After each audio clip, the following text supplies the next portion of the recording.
me tomó muchos años darme cuenta de que por bonito que sea y porque complazca mucho uno eso, ese no es el camino. Sino el camino que yo aconsejo ahora. Si quiere no medite, no lea, no haga retiros, aprenda a vivir en el presente.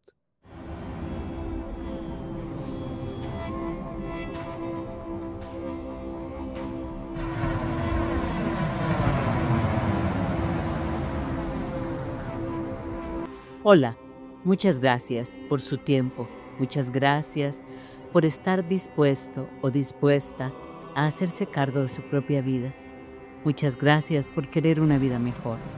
El querer una vida mejor hace que entre todos, cada vez más personas queramos tener una vida mejor. Va a ir haciendo esto una realidad. Dentro de este deseo está Rolando Araya. Rolando Araya es para mí un ejemplo de muchas cosas y ya les voy a contar por qué. Yo lo conozco hace muchísimo tiempo, muchísimo, más tiempo de lo que se imagina que lo conozco.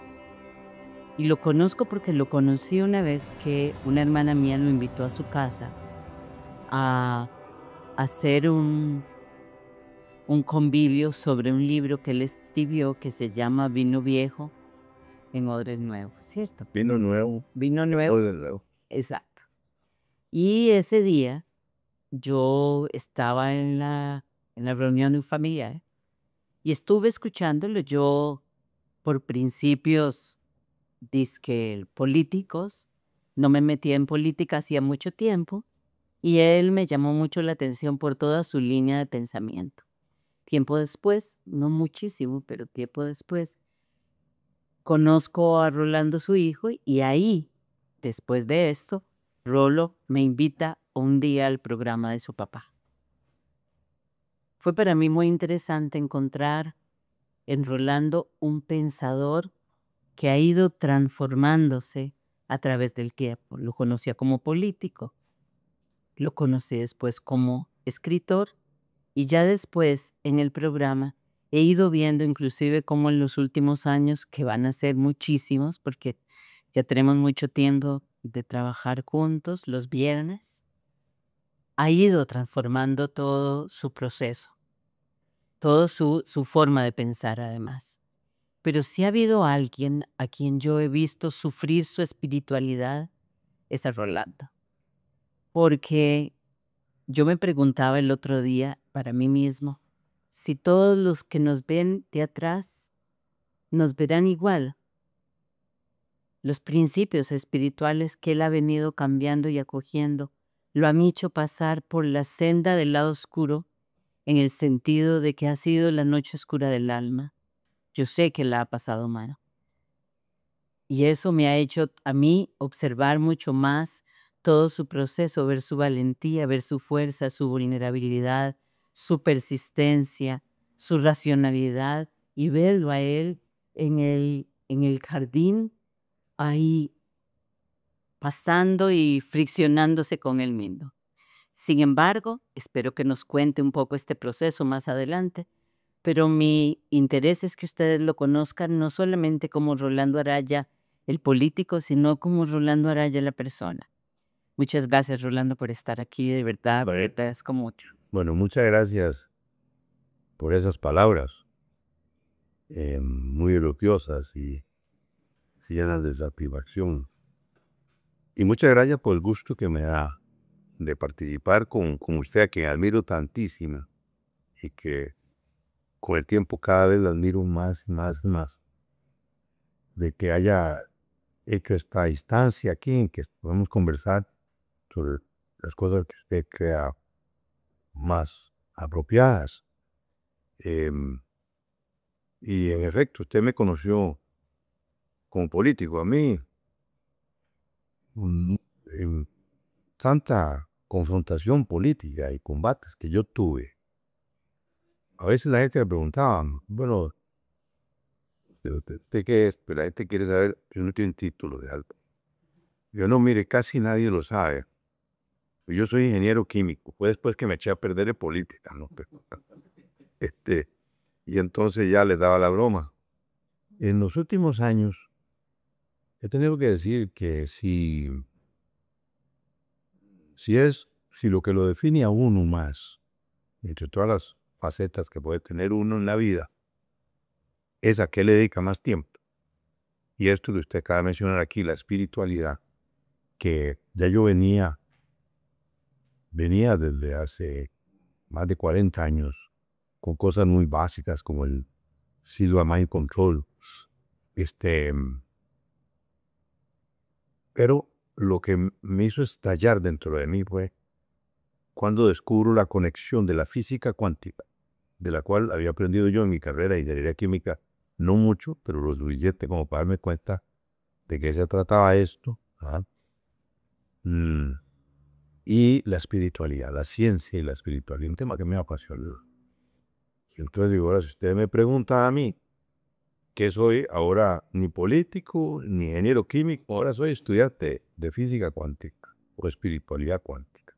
Ese es mi principal, al punto de que en algún momento de mi vida me invitaron a hacer un doctorado en la Universidad de La Salle. Un extraño híbrido que hicieron ahí que lo daba la Facultad de Educación. Me invitaron a mí y me aceptaron como tesis un libro que yo estaba escribiendo que se llama El camino del socialismo cuántico. Ese libro fue terminado como tesis doctoral y luego fue publicado y bueno, ya eso sí llamó mucho la atención en los lugares donde todavía se discute ideologías políticas, Sudamérica y España y cosas, otros países. Y bueno, eso me marcó mucho mi vida, pero un esfuerzo colosal escribir ese libro, de ver la conexión ya no solo de la física cuántica con la ciencia y con la, vino a renovar la ciencia, la espiritualidad, etcétera, sino yo tuve la audacia de decir que hay una manera de entenderla en la política, en la historia, en el proceso humano. Y yo sigo en eso, sigo muy metido en ese tema. Y mucho del programa lo dedico a eso, a enseñar estas cosas, hasta llegar a convencerme de que si uno quiere transformar un país, no lo va a lograr aunque haga una revolución como las que se han hecho. Si usted no cambia la forma de pensar, la mentalidad, la actitud, las creencias, los valores de la gente que vive en un determinado país, usted puede hacer la revolución que quiera, ¿no? Como la rusa o la que usted quiera. Todo eso fracasa. Porque lo que produce revoluciones es el cambio interior del ser humano. Todo lo que el ser humano haga con su mente consciente, con la atención plena, que es el poder transformador que tiene el ser humano y el poder creador que tiene el ser humano en arte, en ciencia, en todas las cosas grandes que ha hecho. Si usted no hace eso, y entonces, pues me he dedicado más a hablar de estos temas. Bueno, usted que me ha ayudado tantísimo. Pero bueno, ya hablé mucho. Cuénteme una cosa, Rolando, porque a mí me gusta conocer un poco la historia de la gente. Y usted tiene una manera yo me he divertido mucho con usted y su manera de contar las cosas. Pero cómo es la niñez de Rolando? ¿Cuáles son los valores que se mueven en aquella etapa de su vida? Porque tiene que haber algo en, en su etapa formativa, porque yo, bueno, tuve el lujo de conocer a Negro y después a Johnny, que es su otro hermano, ambos muy metidos en política, Negro con más pasión y mucho más Compromiso. compromiso. En aquel entonces, Johnny estaba muy joven eh, y también quería caminar en esas lides, pero, ¿qué fue lo que pasó? ¿Qué era lo que pasaba en la casa, en la familia? ¿Cuáles eran los principios que se generaban? Porque el servicio, la política, el compromiso con la sociedad es como algo que está, por lo menos en tres de ustedes, muy visualmente, no sé los otros, pero que está ahí, es como una interrogante, como una constante. ¿Qué fue lo que pasó? Bueno, cuando yo nací, todo el mundo era pobre en Colmades, ¿no? 4 viejos ahí que tenían tienda y más o menos eran los ricos del pueblo. pero un taco era muy rico. Y según cuenta mamá, pasábamos malos días cuando yo nací. Y recuerdo la casita donde vivía. Eso cambió. De hecho, cuando tenía 4 años ya papá construyó una casa más moderna, más bonita. Te había cambiado la situación económica mucho. Ya papá tenía cargo, por empezar, claro. ¿Qué hacía su padre? Papá era agricultor, tenía una finquita y le debía las fincas a mi abuelita. Entonces se ganaba la vida en eso. Y después se asoció con mi abuelo, que era dueño de la línea de buses de Palmares a San Pedro. Y eso, pues en aquel momento fue un buen negocio. Y les dio para comprar cables, vivir lejos. Así que yo de niño, digamos, mi primera infancia sí, pero no recuerdo las privaciones, las carencias. Sí recuerdo la abundancia en que empezamos a vivir a partir de mis 4 años. Como la comparación. Sí, claro. Y papá, que era, no sé, costaba mucho meter la mano a la bolsa y darnos, pero cuando estaba en eso, a mí, por lo menos a mí, me daba todo lo que pedía. Y nos vestían con ropa cara, de San José, y papá compraba en las tiendas de San José y tal. Lo cierto es que yo pasé una infancia, no puede, yo pienso que la idea de felicidad que yo tengo debe estar muy asociada a eso. Papá muy metido en política, íntimo amigo de Otilio Ulate. Mi abuela y la familia de él, todos hablaban de política día y noche en la casa. Y mamá, hermana de Luis Alberto Montt, quien llegó a ser presidente de la República, pues era todavía más que... Pero muy interesante porque va a haber mucha gente que nos escucha que no es de Costa Rica y es interesantísimo porque Otilio Ulate era políticamente contrario a Luis Alberto Montt. Claro. Y ellos dos estaban casados. Sí. Bueno, ve usted que eso tuvo sus consecuencias. Papá apoyó el partido de Otilio Ulate en el 58 contra don Chico Rich, que era del partido de Luis Alberto Montt. Mamá calladita, pero yo estoy seguro que ella estaba con Liberación. El problema reventó en el 62, cuando el propio don Otilio, con muy pocas probabilidades de ganarse la elección de candidato, papá lo apoyó. Y aquella pelea sí fue a muerte porque él participó de candidato también, nada menos que Rafael Ángel Calderón Guardia, ¿no?, que perdió frente a Chico Orles. Bueno, ya yo sí recuerdo las fricciones, porque mamá no ocultaba, claro, ella hacía lo que papá dijera, porque eso era la tiranía y completaba. Pero papá sabía que ella por debajo, con la hermana y con el hermano y con el otro, les chismorreaba todas las cosas que papá Bueno, eso se arregló apenas ya perdió Otilio Ulate. Papá se hizo íntimo amigo de Daniel Oduber, porque papá no es que era partidario del partido de Ulate, no era amigo personal de Ulate, entonces era por esa razón. Y entonces le vino otro amor a papá, que nos pegó a todos, ¿verdad? De Daniel Oduber, el Daniel Oduber joven que perdió en el 66, aquel hombre brillante, culto, era impresionante el Daniel. Y entonces, ve, en la casa se hablaba de política todo el tiempo, todo el tiempo. Entonces eso nos... Ya mejor porque tus padres dijéramos que jugaban para el mismo lado. Así ya a partir de ese momento, felices todos, pues todo el mundo jugaba del mismo lado. Y Luis Alberto Monge se decía que eventualmente también sería presidente, como en efecto lo logró.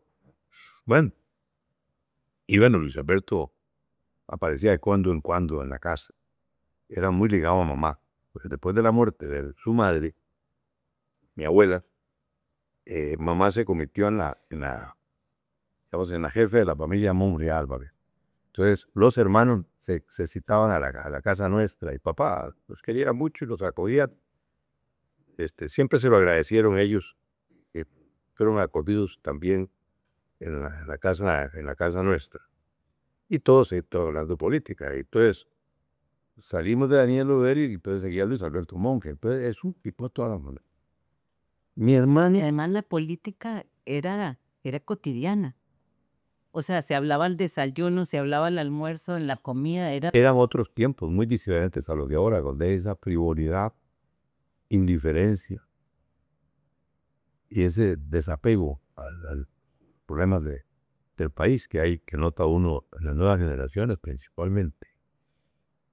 Pero bueno, hay cosas que me pasaron, no sé de dónde, porque ¿Y quién fue el primero en meterse en política?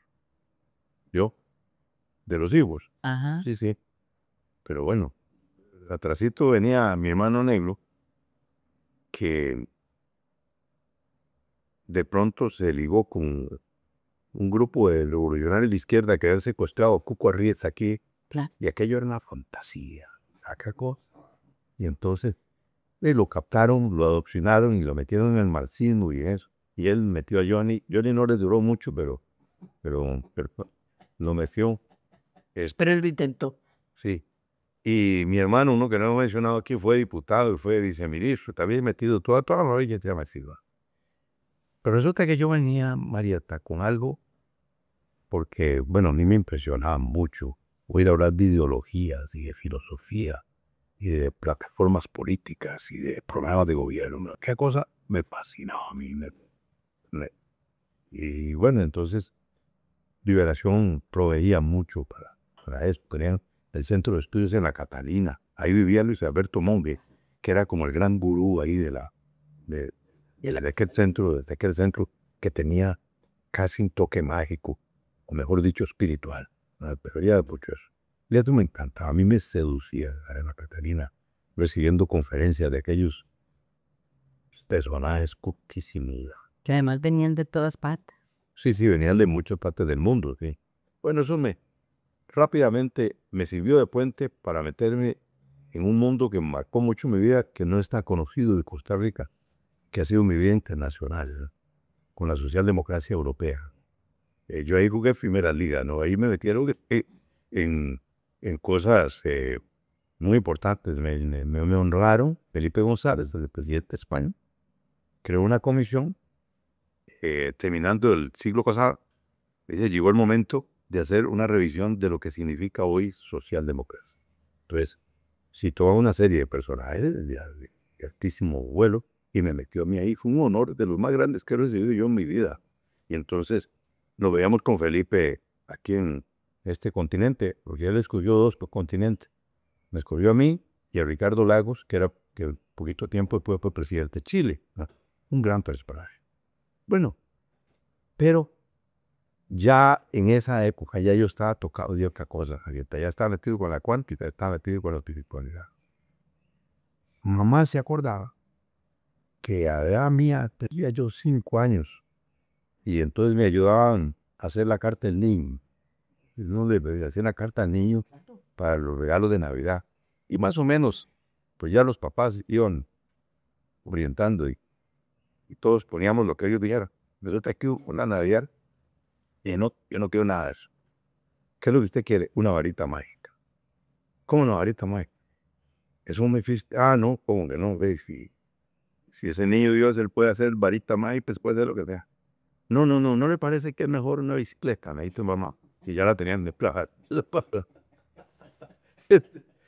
Yo, no, la varita mágica y yo hago la bicicleta. De topo y hago fabrico la bicicleta. Desde que entonces, verdad, yo tocado ese pensamiento mágico que yo escondida veía cosas extrañas, esotéricas. Porque esto era como escondido por la religión. Claro, claro. Bueno, y Y veas a... Ay, ¿cómo te llamas, este hombre? Que después se supo que era un seudón que enseñaba a meditar y a desdoblarse el cordón de plata y... Lobsang Rampa. Esos libros me los tragué todos. Yo le cambié. Los de Steven me fascinaba aquello. Me fascinaba. Fue más buenos los primeros libros que yo leí. Y unas columnas que salían aquí de un tipo que se llamaba el Maharishi Mahesh Yogi, que fue el maestro de Deepak Chopra, con quien tuve una relación personal.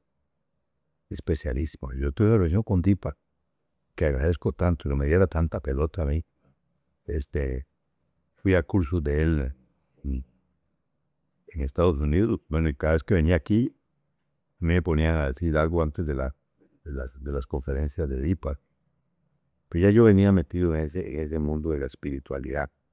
Y poco a poco, mire, hace más de 30 años, que yo llegué a convencerme que ni la socialdemocracia, ni el marxismo, ni el liberalismo, ni el socialcristianismo, ni todas esas propuestas, y que ya no tenían para mí cualquier poderío que tuvo en mis primeros años, porque ya yo empecé a creer en otra cosa, ya, en la existencia de un espíritu, una conciencia humana que se agranda, y hay una conciencia universal, y hay una particular gaveta de una conciencia de cada país. Y entonces, si usted no cambia esa conciencia, usted podrá hacer lo que quiera, hacer constituciones, lo que usted quiera, usted no logra nada. Y entonces, yo a escondidas en política, porque no podía hablar de eso en el discurso unido, yo no podía hablar de eso. Pasé, digamos, medio escondido. El libro Vino Nuevo, Odres Nuevos, que usted cuenta que escuchó presentarlo, ese fue mi segundo libro. Ya antes había escrito otro y después escribí varios. Y ese libro, sí, yo me encariñé mucho con ese libro porque ya marcó un viraje. Ya ese libro tiene una insinuación de otras cosas de las que no se hablaban en política. Y bueno, esa es la razón, majestad. Y así fue mi vida. Después me metí yo a pelearle la candidatura presidencial, y pareciera como que tuve que tropezar obstáculos casi insalvables, que yo decía me lo fabricaban mis adversarios, mis contendores, para que yo no pudiera ganar, ¿no? Y Porque hay una cosa que a mí me llama la atención lo que contás. O sea, si uno se pone a pensar, Roland, vos creciste en Teotilio Late, presidente de la República, Luis Alberto Monge, presidente de la República, amigo de Daniel, presidente de la República, y me imagino que don Pepe también. Entonces, lo cotidiano era, que era muy anormal, ser un adolescente y un joven que se codeaba con los presidentes de la República, y eso tiene que haber impactado de alguna manera dentro tuyo. Pero decidiste estudiar ingeniería aquí. bueno, es que O sea, tu primera decisión no fue voy a ser politólogo, voy a ser abogado o filósofo. No, fuiste ingeniero químico. ¿Cómo pasaste ahí? en aquel momento, digamos, un pueblo como Palmares, digamos, los inteligentes eran los que sacaban 10 en matemáticas. Después sacar 10 en fotografía o el otro. Bueno, y entonces yo tenía que escoger una carrera ligada a la matemática porque yo quería.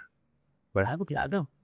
Lo cierto es que yo me fui un año para Estados Unidos, saqué high school en Michigan, en un colegio espectacular, y resulta que daban un curso de física muy avanzado. Ahí, igual que el curso de química, el curso de matemática. Yo aprendí cálculo en el colegio.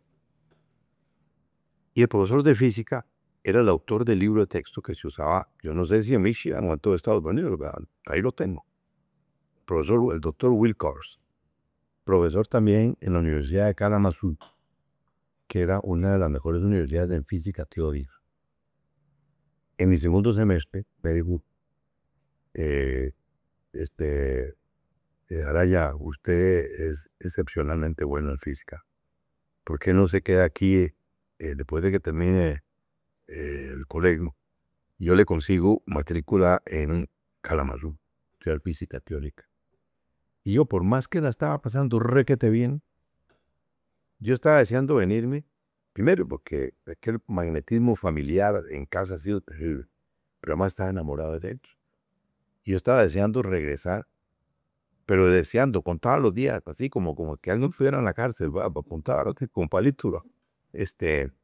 Y, y entonces yo rechacé aquella posibilidad, jamás que me quedara. Para papá habría sido terrible, pero terrible. perderme a mí, pues yo me quedo allá. Son 5 años o 6 más en Estados Unidos, y habría sido, era taquito.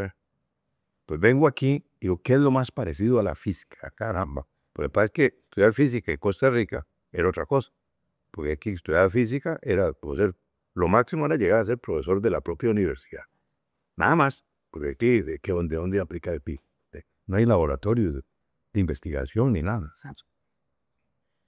Y me toca un profesor que fue de los mejores profesores que tuvo, y yo ya en ingeniería química. Y ese me dijo, mire, para allá, yo le doy a usted condiciones muy especiales para la física. Y yo le puedo ofrecer que le consigo matrícula en la Universidad de Uppsala, en Suecia, donde él había sacado su doctorado, una de las mejores universidades de física teórica del mundo. Y te tienta otra vez. Me tienta. Y vea usted que ya en ese momento estaba el alboroto de la revolución estudiantil de París. Y entonces yo leía filosofía, leía Marcuse, leía a Eric Fromm y leía, siendo estudiante de ingeniería química.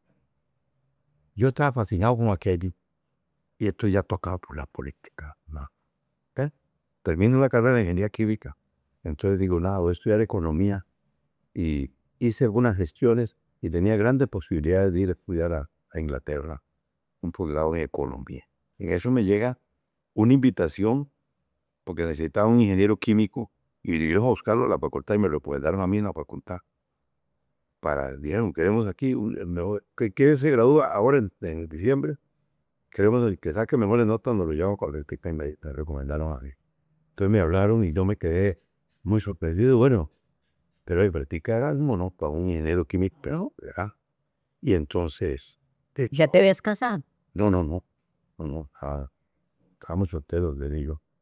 Bueno, el asunto es que yo acepté, y ahí conocí a Ernesto Macaya, que me fue metiendo en el campo de la energía, y empezamos a pronosticar que se iba a venir una gran crisis en el país. Entonces, que algo había que hacer porque se iba a venir la gran crisis que vino en el año 73. Entonces yo venía a hablar con Daniel Duber, con Luis Alberto Monge, con don Peter Figueres, pero el presidente de la República, venía con Macaya a exponerle lo que había que hacer para que Costa Rica no se diera muy maltrecha de aquella crisis que se iba a venir, ¿verdad?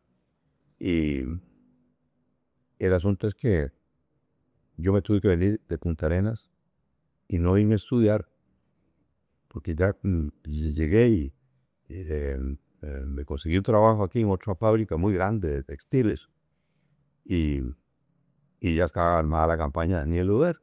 Yo venía de ser dirigente de la Juventud de Liberación cuando estaba de estudiante universitario. Entonces me acerqué y una vez me reclutaron, me metieron en la campaña.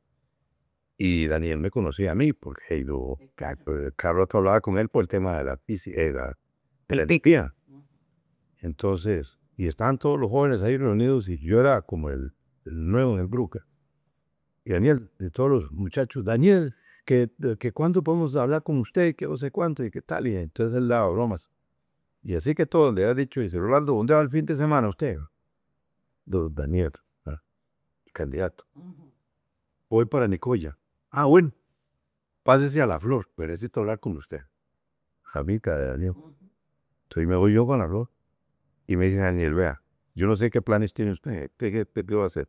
Bueno, no, pasó la campaña y espero que ganemos y con eso facilitarme para ir a Londres a estudiar economía. Me dice, no, eso lo hacemos 4 años después. Yo lo necesito a usted en la Asamblea Legislativa. ¿Cómo? De diputado, yo tenía 24, 25 años. Me dice, es que nadie sabe de eso que usted sabe, esta cosa de energía y todo esto es fascinante. Me dice, yo necesito a alguien en la Asamblea Legislativa que sepa de eso. Y fui diputado y me fue bien, yo caray, y me fue muy bien. Y aquello me metió en el mundo de la política, en grandes ligas, con grandes personajes, siendo muy joven, ¿no? Claro. Entonces dejaste de trabajar formalmente, comenzaste a trabajar. Bueno, era ya diputado, después fui ejecutivo de San José, después fui ministro de Obras Públicas, fui secretario de Liberación. Bueno, ahí mi vida se fue Desarrollando en la en política. ese mundo, sí. Y yo pienso que mi ingreso al mundo espiritual debilitó mucho mi ven la política que pudiera ser más atractiva para públicos que posiblemente no entendían nada de ese mundo que yo dibujaba.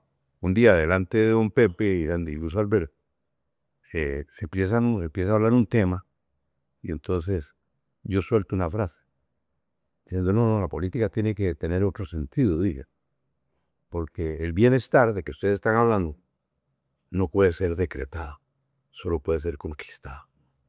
Y se quedaron don Pepe y Luis Alberto así, me dicen, Alberto, ¿cómo lo dando? Repetime esa frase. Eso tiene un contenido muy, muy hondo. O sea, lo que quería decir yo es que hacer que un pueblo viva bien no es cosa de la revolución, no es cosa de leyes. No es cosa de... Entonces, después, Iris me dice que esa frase aparece en internet como mía. Yo lo dudo, pero es muy probable porque coincidía con lo mismo. Con lo mismo. Con lo que vos pensabas. Claro, que yo decía, el mundo cambiará por el amor, no por la ley. Ahora una pregunta. Ellos te descubren ahí, pero tenés que haber tenido muchos detractores. En esa etapa no. No. Nada más. Nunca en ningún momento vos sentiste que decían que es este político químico hablando de estas cosas. Bueno, en el mundo de la juventud al principio, cuando se dieron cuenta de que Daniel decía que yo era el que iba a ser de diputado, ahí sí, sí, sí. Y ahí tuve mis enredes, pero poquito. Cuando eso, el sentido de compañerismo y había una cuestión casi mística, y entonces se jugaba más limpio. Pero a mí me pasó poco después, porque yo llego a ser secretario general del partido, inmediatamente después del gobierno, pues, vi a Oscar Arias en el gobierno, toda la gente empezó a decir que sigue Rolando Araya. Y yo tenía 38 años, una cosa así. Y bueno, era seguro que yo iba de candidato para el 1990, pero aspiró Carlos Manuel Castillo y luego Alberto Páez, que se retiró. Y ahí sí me ocurrió algo terrible, María, que no voy a... Fue lo que Luis Alberto Monge calificó como un acto gangsteril. Agarraron preso a un tipo que era muy, muy cercano a Oscar Arias, porque con una valija con $750,000 en el aeropuerto. Bueno, eso no dimos cuenta que de hecho nunca. Cuando yo veo la conferencia de prensa, la valija llena de calcomanías de Rolando Araya. Y entonces de la prensa encima mío, porque aparentemente yo tenía que ver con ese dinero o alguna cosa. Fue terrible, lo he fabricado. Los personajes que competían conmigo, yo no voy a decir nombres aquí porque no, ya yo los perdoné a todos. Y era el asunto, era cómo le quitaban el zorro muerto a Oscar, se le iba a pegar, que era muy amigo del personaje que tomaron preso. Y cómo el otro se valía para usar eso en contra mía para liquidarme. Pasaron décadas casi para que yo me pudiera limpiar de aquello, porque mucha gente quedó con la impresión de que yo estaba metido. Al tiempo se comprobó que las calcomanías las habían puesto aquí en Costa Rica, que esto eso fue fabricado. Me hizo un daño terrible, políticamente y moralmente. Y entonces después de eso, no me resultó fácil. El camino que siguió fue muy difícil para mí. Y luego, cuando ya tuve la presidencia casi en la mano, en el año 2002, se quiso una confabulación para dividir a Liberación Nacional, y eso les facilitó, lo dividieron, me quitaron el 25% de los votos y yo perdí dinero frente a Mabel Pacheco. Y Bueno, y la última vez también pasó algo así. la primera pasó algo, en la más reciente, yo iba a ganar esa elección, sin tener nada, no tenía ni un centavo, ni siquiera partido, tuve que buscarme, como quien no tiene caballo pide al tope, la primera yeguilla que pasara por ahí con esa me vi, y con eso iba a ganar. Y se vino un golpe que metieron preso a mi hermano, yo, una cosa que llamaron el caso Diamante, cosas que ya eran ridículos los cargos, pero eso me liquidó. Yo ya no pude seguir, no pude levantar dinero, no demás. Pero bueno, en realidad también Yo he aprendido en la vida que las victorias enseñan un poco, las derrotas enseñan mucho, cuando se acepta con humildad. Y entonces yo, pues, no arrastro ninguna amargura en la vida, eso, ninguna amargura. Con todo y que fueron puñaladas. ¿Han sido 3 veces que te has postulado o 4? No, 3 veces, digamos, 3 notorias, porque hubo una cuarta que fue después del PLC, que eso fue un invento, esa ni la cuento, que eso fue una formalidad, no hice nada, yo no participé, no competí en esa campaña. Fueron 3 veces. Una como precandidato, que yo la tenía ganada y ya acabo de contar lo que ocurrió. La segunda cuando perdí con Abel, porque por esto que conté, dividieron, como todos Solís, dividieron a Liberación y ella fue casi imposible que yo ganara. Y la última fue la vez pasada, que si un 5, yo no tenía dinero ni por una bicicleta para transportarme al partidario. Me ganaron a la mala en Liberación y aún así era tal el auge que yo traía que Figueres no quiso que yo continuara a su lado, prácticamente me tiró la puerta en la nariz, me obligó a irme y entonces fui candidato de otro partido y resulta que yo sin partido y sin dinero y sin una estructura, aparecía encabezando las encuestas con la persona B. Algo había que hacer para impedir, porque si me dejan llegar al final con esos resultados, yo hubiera ganado esa elección.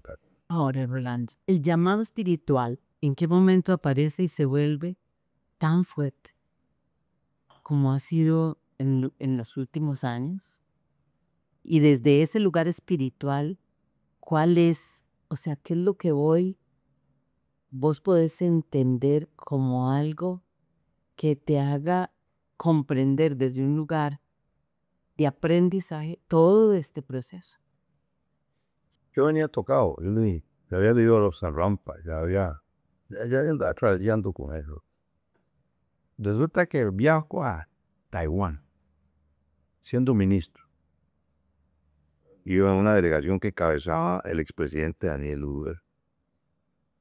Y el viaje de llegar a Taiwán fue terrible.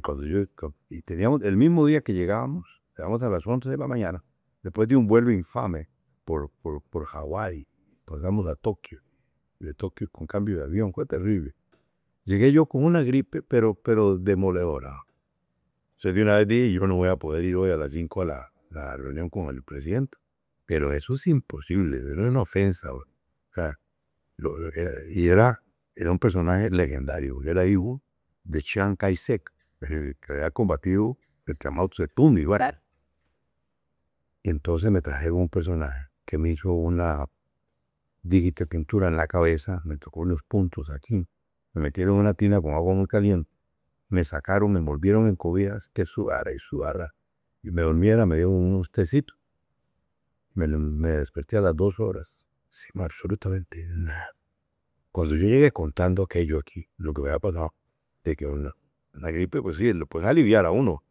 Toma una pastilla, solo se alivia, pero no se cura. Yo me curé, realmente se me quitó totalmente. Mire, aquí hago un curso de Silva Mind Control. Entonces me metí en el curso. Y pues yo para fascina. Pero Dios libre, nadie supiera en política que yo estaba metido en esas cosas, que eso eran pocos ánimos. Igual que cuando estaba metido con Tony Robbins. Hice el firewalk, la caminata sobre el fuego, que yo no quería. Yo le dije, Tony, yo no voy a hacer eso. Usted sabe, me quedan las noticias en Costa Rica, precandidato con las pies quemado. Bueno, no, nada de eso le va a pasar, pero no, en el fondo yo era que tenía horror, güey. Yo, vea usted lo que duré tomando este té, güey, tengo lenguegando y se iba a caminar sobre brasas incandescentes, ¿no? Bueno, el asunto es que yo ya me fui para el cuarto. Entonces me fui, ya puse pijama. Y estando ahí, digo, qué cobarde, por lo menos ir a ver. Por lo menos ir a ver. Entonces me voy a cambiar y regresé. Y estaba tocando instrucciones de coma. Y aquella, alistando los caminos, se veía aquello está oscuro, y el rojo vivo de los senderos donde iban poniendo las brasas incandescentes. Y entonces me quedé, voy a ver, ¿no? Voy a ver. Eso de una señora que no pesaba menos de 300 libras. Se movía con dificultad. Esta señora se va a quemar hasta las pestañas. Y pasó y no se quemó. Y yo la vi, le pasó, y lo quemado. Estejó bien, no se ha quemado. Al otro lado, cuando uno caminaba al otro lado, era un peste. Y entonces digo, no, qué cobardía la mía. Me quito los zapatos y me a morir. Y pasé y no me quemé y bien. Ese tipo de cosas, yo las doy escondidas, porque yo libre supiera allá en las que ando metido yo. Fue clandestino mi desarrollo espiritual. Sí, clandestino. De eso no se podría hablar menos de un partido, digamos, más o menos socialdemócrata, medio izquierda, en el sentido liberal del concepto. No se habla de religión, ni de Dios, ni de nada de esas cosas. Eso eran temas para los más conservadores, eran los que se metían en eso. El asunto es que eso fue paulatino, Marieta. Fue avanzando, avanzando, avanzando en mí, avanzando en mí, hasta que me llegué a llegar a escribir esa obra de socialismo cuántico. De ahí sí tenía yo el concepto totalmente cambiado. Y mi última competencia en política, que fue después de haber escrito ese libro, ya no tuve miedo de hablar abiertamente mis ideas tal y como las. ¿Cómo reacciona la gente? ¿Qué te dice? ¿Tus compañeros de partido les parecía extraño? ¿Les parecía loco? ¿Qué pensaba? Sí, digamos, extraño, loco, eh, no sé, inexplicable. Sí, sí. Un día le dije a uno que era cercanísimo mío, yo creo que en la vida lo más importante no es lo que estamos haciendo, lo más importante es la búsqueda de la verdad. Y, bueno, entonces queda así mirándome, me dice, Rolando, te va a costar mucho la política con esas ideas que andas. Pero no muchos supieron, no muchos, porque mis discursos, que seguían siendo muy retóricos, muy elocuentes, muy apasionados, yo era de plaza pública y como expositor era muy exitoso. Y entonces poco a poco fui metiendo, pero en todo caso nunca me interesé en destaparlo todo, porque los públicos en general, incluso los más educados, comprenden poco de estas cosas que estamos hablando usted y yo. Y tengo que hablar de cosas más prácticas, de cosas más concretas, de qué, digamos, de qué le puede beneficiar a una persona que uno gane. ¿Qué puede hacer uno que mejore las condiciones y la gente viva mejor? Y pues no, ahí no, política cuesta mucho, ¿no? Quienes alcanzaron grandes cosas en la política, con la espiritualidad, como Mahatma Gandhi, como el sudafricano, ¿cómo se llama? Mandela, Nelson Mandela. Había un checo que yo conocí también, que era escritor y llegó a ser primer ministro, lo conocí, Milos Zeman. O en la antigüedad, Marco Aurelio. Bueno, pero vieron la política de otra manera. Por ejemplo, Mahatma Gandhi pudo haber sido presidente de India si le hubiera querido, se la ofrecieron. Y no, entonces pusieron a Nehru porque se negó, yo no estoy para eso. Todo lo que hice no lo hizo por política. Eso, claro. Ahora, ¿cuál sería para vos el consejo, el- lo que le dirías a estos hombres de hoy, hombres con tu edad o con la mía, que caminan por la vida y creen y siguen creyendo que la política y la espiritualidad son cosas aparte, que la espiritualidad y la ciencia son cosas aparte? Cuando cada día personas como vos o como yo, basta con estudiar, nos vamos dando cuenta de lo que yo te decía el otro día, que la nueva espiritualidad va a ser la ciencia, porque cada vez más ves a los físicos, pero además los físicos más reconocidos cada vez más están coincidiendo también cada vez más. ¿Sabe una cosa bellísima de Stephen Hawking, poquito antes de morir, que había sido, lo menos que podría uno decir es agnóstico, de pasar a creer y explicar en términos de física la existencia de la conciencia y la trascendencia de esa conciencia? El cuerpo humano se muere, pero lo que uno es la conciencia, eso sigue vivo. El doctor Sanz hoy por hoy escribe, es un español que escribe sobre la conciencia y habla sobre este concepto de Stephen Hawking, que es muy interesante porque es, bueno, eso nos habla de lo que yo suelo decirte, que somos seres infinitos, cósmicos, ¿verdad? Porque en realidad no hay muerte, es solamente un cambio en el estado en el que nos manifestamos. Pero, ¿cuál sería para vos? Porque yo pienso, si estas personas que tienen una posición de poder llegaran a entender que todos somos uno de verdad, que no hay un electrón que cambie, no importa el tiempo y la distancia, sin que el otro se afecte, y por lo tanto que todas nuestras acciones, todas, van a tener o van a impactar a todos, nuestra familia y todos los demás allá? ¿Cuál sería el argumento o la frase que haría que estos seres humanos dijeran, ahí está, eso me llama la atención? Lo que pasó con Luis Alberto cuando dijiste tu frase, o sea, ¿qué sería esa frase? ¿Cuál sería ese consejo? ¿Cuál sería ese movimiento? Ahí está. Por lo que veo aquí, lo que estoy viendo en Europa, lo que veo en Estados Unidos, está ocurriendo en materia del ascenso del nivel mental del ser humano, que es lo que hace pasar de una civilización a otra civilización más elevada, ese nivel mental, no la tecnología, ni los minerales, ni nada. ¿Cómo se llama este filósofo de California? Pide mucho espiritualidad. Greg Brand. ¿Mm? Greg Brady. No, no, caramba, no merece haber leído todos sus libros. Y ahora en este momento, o sea, pues ya me acordaré. Dice que se está produciendo una suerte de evolución. Y la política en Costa Rica, ya se han despedazado todos los partidos políticos. Los que están en política, raro es encontrarse a alguien que le preocupen los problemas nacionales. Están en otra costa, la política se ha degradado muchísimo. Entonces, los que están en política están simplemente porque yo gane o ganemos y que entonces vamos al gobierno y las cosas que significa ir al gobierno. ¿Para qué? No sabemos, ¿verdad? Y entonces casi no hay para el mundo político a quien hablarle de una ideología. Digamos, por ejemplo, estamos ante el cambio más colosal de la historia de la humanidad, que es la inteligencia artificial.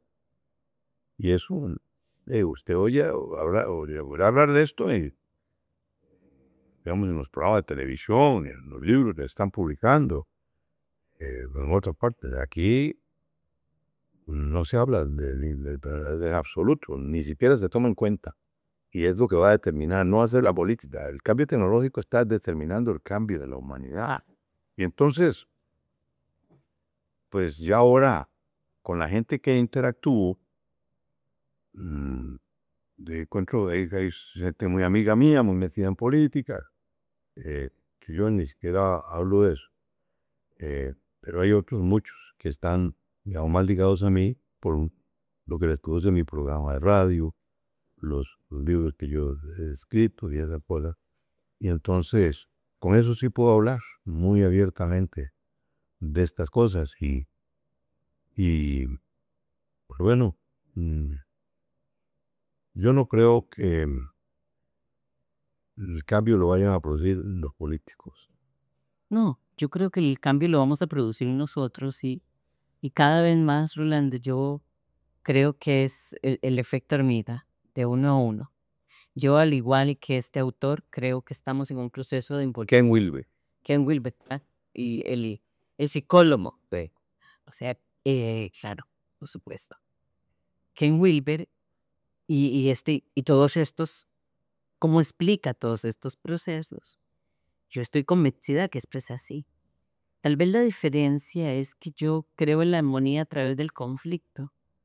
Creo en que veo en que este proceso aparentemente destructivo y de involución es para tomar, o sea, yo lo imagino como el momento de la exhalación del universo, ¿verdad? El universo se expande y se contrae, ¿no? Entonces, cuando se contrae pareciera que desaparece solamente para volver a crecer. Así lo hace nuestro corazón. Yo le llamo a la exhalación y a la inhalación la firma de Dios, porque todo lo que es tiene este movimiento, ¿verdad? De contracción y expansión. Y yo creo que estamos en uno de esos movimientos. Y creo que nosotros no lo vemos, pero creo que todo está para bien. Es como cuando sacamos de una casa las cosas, el desorden y la ropa sucia. Inevitablemente va a haber un momento antes del orden en que todo pareciera que se va a despedazar. Pero si nosotros fluimos con eso, si entendemos que ese flujo se va a dar, yo estoy convencida de que las grandes corporaciones van a caer porque creo que vamos a comenzar a trabajar en la economía araña, le llamo yo, y es la cooperación. En lugar de competir, cooperar. En lugar de, de competir y ver quién llega más lejos, entender que el trabajo es con el de al lado, es ese proceso cooperativo. Entonces yo pienso que somos una parte de la manifestación de la divinidad eh, dichosísima, favorecida, porque estamos accediendo a eso, lo estamos viendo. Lo vemos cada momento, o sea, cuando yo veo lo que hace la inteligencia artificial, no puedo, no puedo evitar sorprenderme.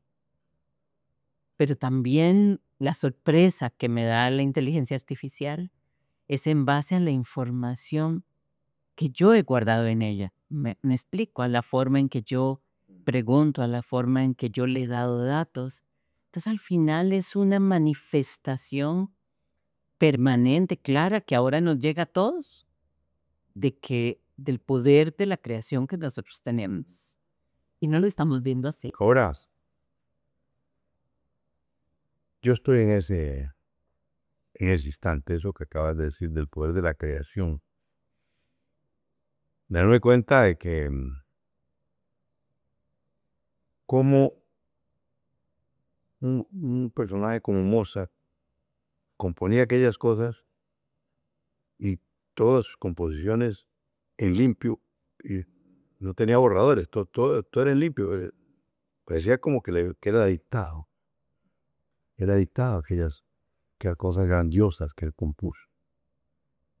Que los actos que han producido saltos en la humanidad, en el arte, en la ciencia, en la filosofía, en los caminos de la verdad, se producen cuando el ser humano alcanza un nivel mental de quietud, de paz, de serenidad. En ese nivel mental uno entra en contacto directo con el Espíritu, Claro, con la lo que el curso Hidalgo llama el Espíritu Santo, que me ha cambiado mucho la vida de meterme en esa aventura del curso Hidalgo, dicho sea de paso. Y entonces, que el ser humano aprenda cómo puede transformar la realidad desde adentro. La realidad no se cambia desde afuera, porque se cambia del día. desde hay que cambiar, que producir un cambio interior. Yo no veo eso muy pronto, pero sí estoy absolutamente convencido de que si el ser humano quiere mantener el nivel de libertad que ha gozado en algunas partes del mundo en este momento, debe ascender en su nivel mental y espiritual para no ser esclavo de esos aparatos. Claro, claro, y No va a ser esclavo de esos aparatos, ¿no? Entonces pasaremos a ser los robots nosotros y los otros somos. claro, lo que sucede, Rulato, bueno, y eso es por supuesto que yo sí creo que va a ser más pronto de lo que pensamos. que hay un propósito que se va develando en todo este proceso, que hemos estado entrenando para darnos cuenta que esto no es real y que lo que es real es nuestra esencia y que hay una conexión por encima de todo al- a la inteligencia superior y que cuando nos alineamos y nos sostenemos, nuestra vida comienza a fluir de manera. Que yo no tengo la menor duda. ¿Sí? Y eso uno ha tenido grandes tropiezos, y usted sabe, pues lo mencionó aquí en la presentación que hizo, las que yo he pasado en esa lucha interior, a fondo, ha sido tremendo. Un ego que no quiere desprenderse, un ego que no quiere darse por vencido. Y eso es lo que a mí me interesa que nuestros oyentes escuchen, Rolando, y es que por este proceso se pasa, ese proceso de lucha donde el ego trata de convencerte de que estás mal, que necesitas que él está ahí para defenderte, que te hace apegarte a cosas que vos en alguna parte de tu razón decís, esto no es lo que yo quiero caminar. Pero por ahí se pasa. Pero cuando uno pasa por encima del cuerpo y sigue su práctica, y el otro día le decía a alguien, la inteligencia superior no necesita que nosotros ni le oremos nada. Somos nosotros, es nuestro entrenamiento. Vea, Marieta,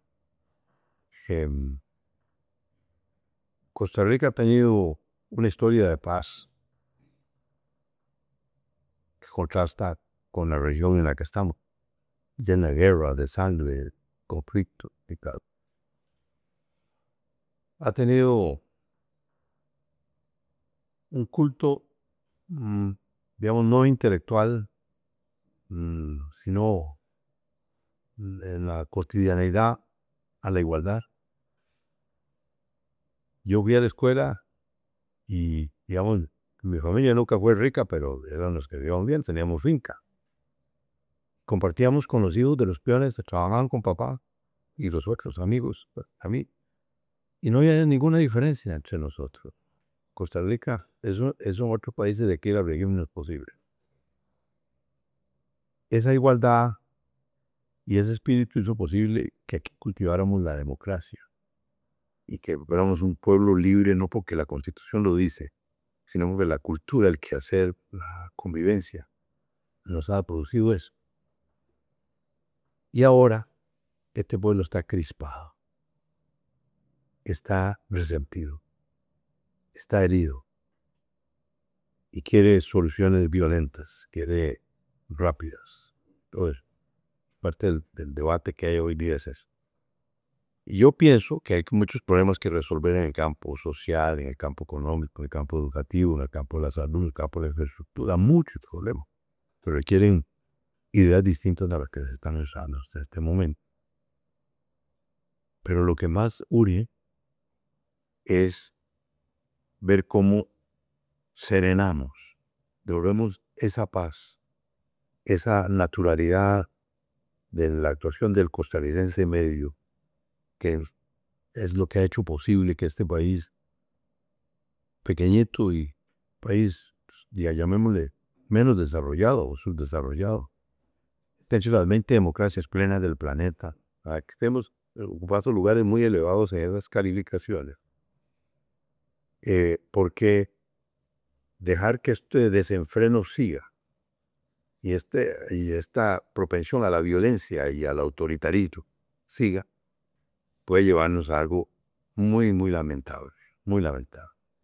Y entonces para mí esa sería la prioridad de ver cómo se logra ese cambio. Entonces yo he dicho, el mejor presidente no es tanto aquel que administre o gerencie bien el Estado costarricense, que es muy necesario, muy conveniente, muy bueno.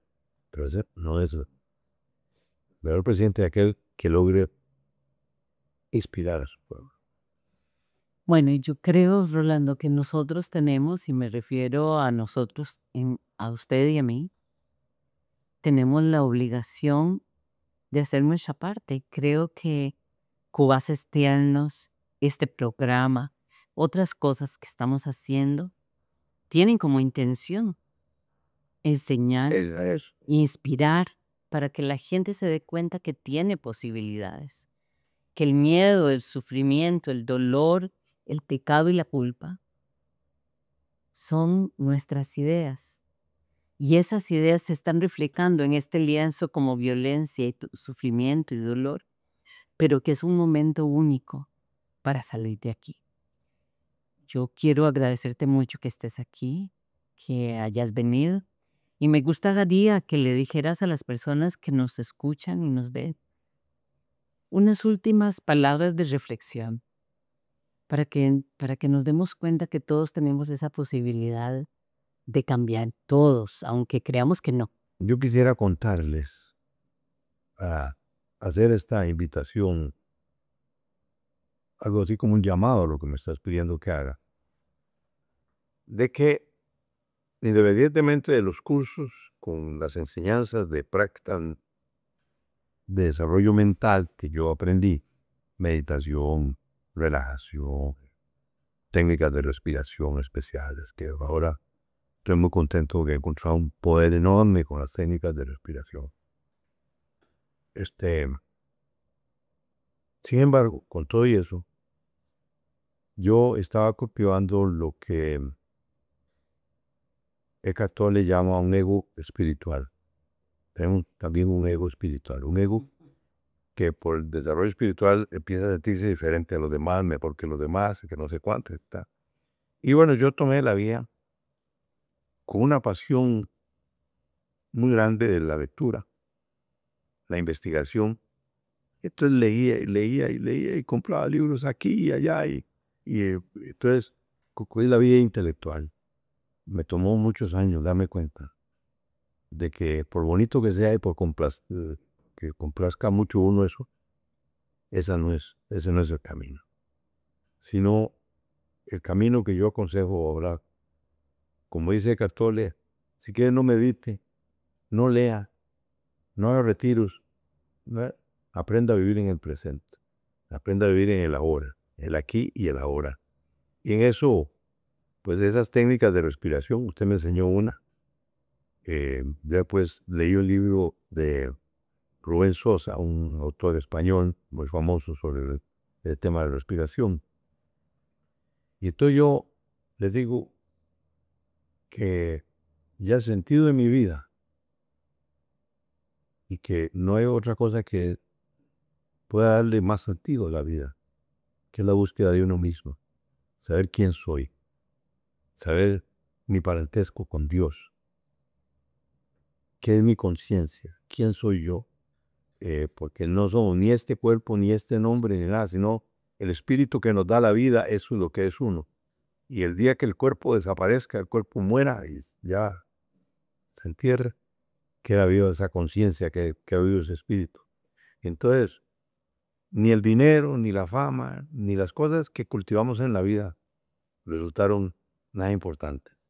Ese descubrimiento interior, ese viaje interior, no, si quieren leer, que lean, si quieren hacer retiros, que los hagan y hacer todas las prácticas, pero fundamentalmente aprender que el estado de presencia, el estado de atención plena, el estado de conciencia plena, de vivir la vida consciente de cada paso que uno da, de cada respiración que uno hace, de todo eso, y va a producir una transformación interior y va a deparar lo que no logrará nunca ni el dinero, ni la fama, ni el poder, ni todas las cosas con las que buscamos adornar nuestras vidas. Lo que nos va a dar para encontrarnos con la felicidad en vida, pues es esta práctica.